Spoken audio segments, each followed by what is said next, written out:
The sun was just beginning to rise over the wide plains, spilling gold across the wooden fences of the Dawson Ranch, a place that had always seemed too quiet for the troubles that life sometimes carried. The quiet rancher, Samuel Dawson, was a man of few words, known more for the steady rhythm of his boots across the barn floor than for any tales he told. He lived with a calm resolve, his hands hardened from years of working the land, his heart guarded from the losses he had endured. That morning, as he stepped into the kitchen to check on breakfast, his gaze caught something unusual. His maid, Clara, moved across the floor with a limp, her steps uneven, as if every stride carried a hidden pain. She tried to mask it, brushing flour from her apron, forcing a faint smile when she noticed his eyes on her. But Samuel was not a man to overlook details. He had lived too long in silence, noticing the smallest shifts in the wind, the softest cracks in the wood,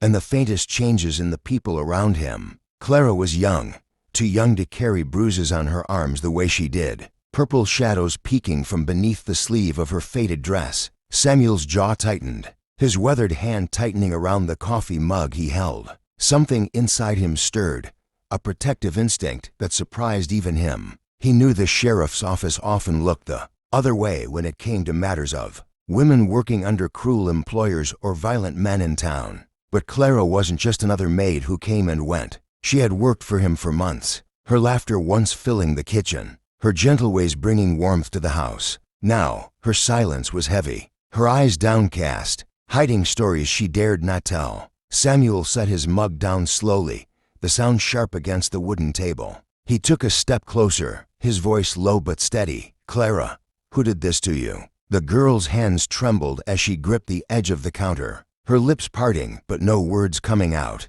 The limp in her step told a truth her voice could not yet speak, and Samuel knew then that the quiet he had lived in for years was about to be broken. Something dark lingered outside those ranch walls, and he could no longer stand aside. The quiet rancher sat silently at the edge of the wooden porch that evening, his eyes fixed on the fading sun, though his thoughts were far from the horizon.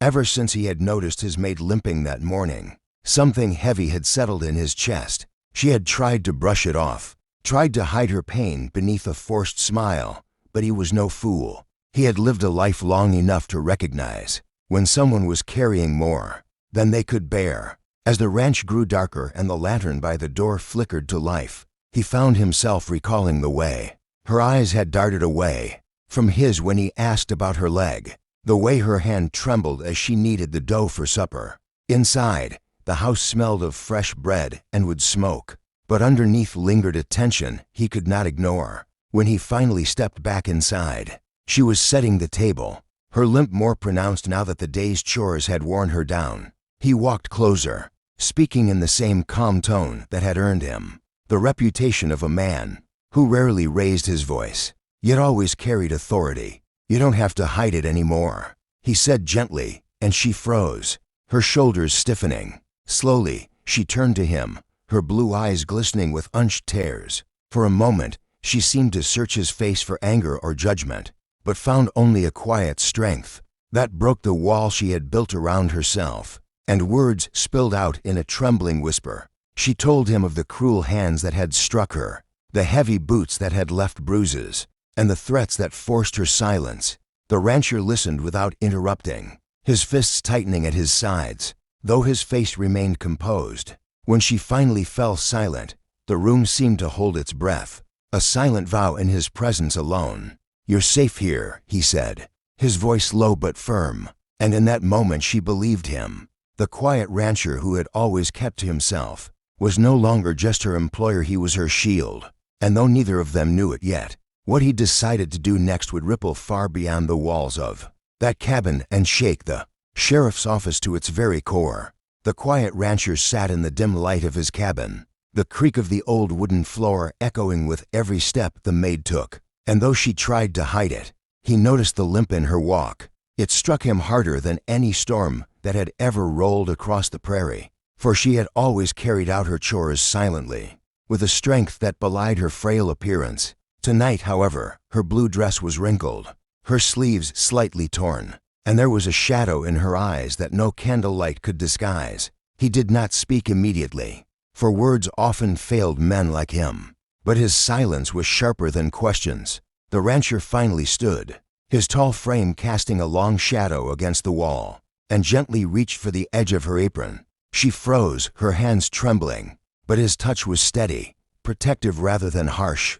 Beneath the worn fabric, he saw the bruises, dark, fresh, and ugly marks that told a story she dared not speak. His jaw tightened, and though his voice came low, it carried the weight of a storm, asking only one question: who did this? She lowered her head, tears burning her cheeks, thinking no one would care enough to intervene for Maid. His chest burned with anger, but his eyes softened as he lifted her chin, telling her that as long as she worked under his roof, no harm would go unanswered. The room grew heavy with silence, broken only by the crackle of the fire and the pounding of his heart.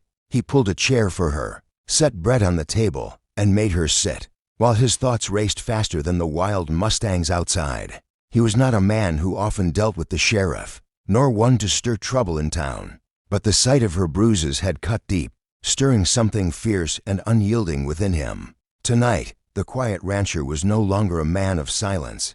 He was a man of purpose, and he knew that what he did next would shake not only the men who hurt her, but the sheriff's office itself.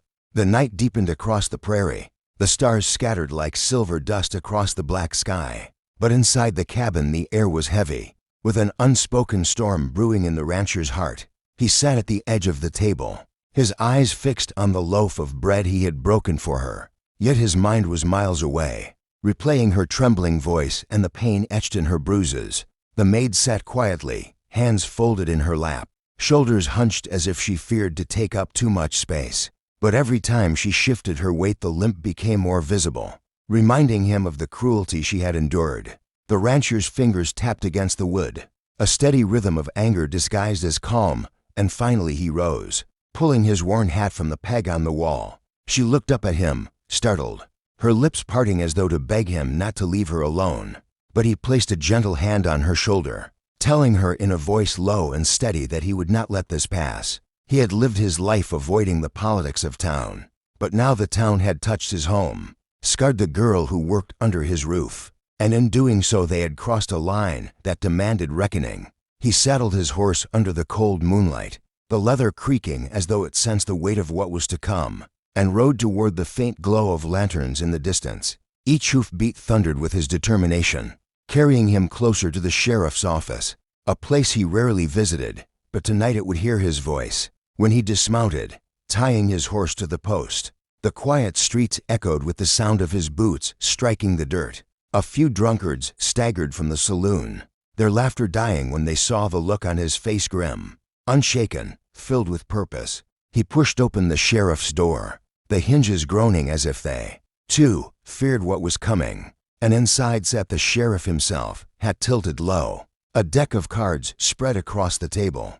The rancher didn't waste time with greetings. His hand slammed against the desk, rattling the lantern, his voice deep as he declared that men in this town had laid their hands on a woman under his protection, and if law meant anything, justice had better be done by sunrise. The sheriff straightened, his expression shifting from annoyance to unease, for he knew this was not a man who raised his voice often, and when he did, it was not without cause. The room went still, the weight of the moment pressing against the walls, and though no gun had yet been drawn, everyone present knew a storm was about to break that would shake the entire town awake.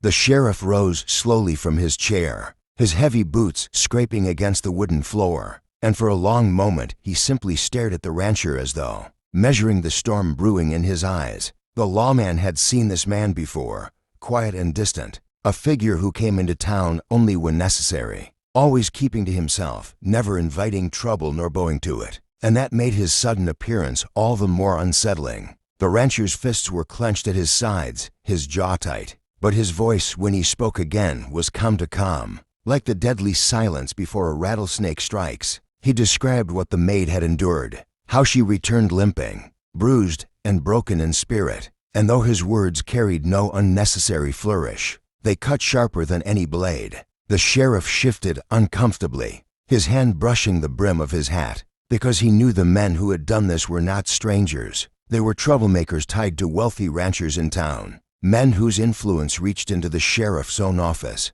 Yet the rancher's steady gaze left him no room for excuses. Around them, deputies who had been lounging in the corner stood straighter, their eyes darting between law and the lone figure demanding it. The rancher leaned forward, his voice dropping into a growl that carried the weight of the entire open prairie, warning that if the sheriff's badge meant nothing, then he would take matters into his own hands, and no wall nor man would stand in his way. The tension crackled like lightning, and the sheriff, knowing the reputation of this quiet man, realized that he was not dealing with empty threats, but with a storm that could tear through the town if ignored. After a long silence, the sheriff nodded reluctantly, saying he would look into it, but the rancher slammed his hand down again, shaking the lantern flame, and declared that looking into it was not enough. Justice was due, swift and undeniable. The air thickened with the weight of his demand, and even the deputies felt the chill of it, for it was rare to see a man stand against corruption so openly. Finally, the sheriff promised to round up the guilty men before dawn, but in his heart he wondered whether he was making a promise out of duty, or fear of what the rancher might do if he failed. The rancher turned on his heel, his coat sweeping the floorboards, and pushed out into the night, leaving behind a silence that felt heavier than a gunfight. Outside, his horse snorted impatiently as if sensing the tension. He mounted with practiced ease, his eyes scanning the horizon, knowing full well that the fight for justice had only begun, and that before this night was over, the sheriff's office and the men it protected would be forced to reckon with the fury of a man who had once lived quietly, but now carried the fire of vengeance in his heart.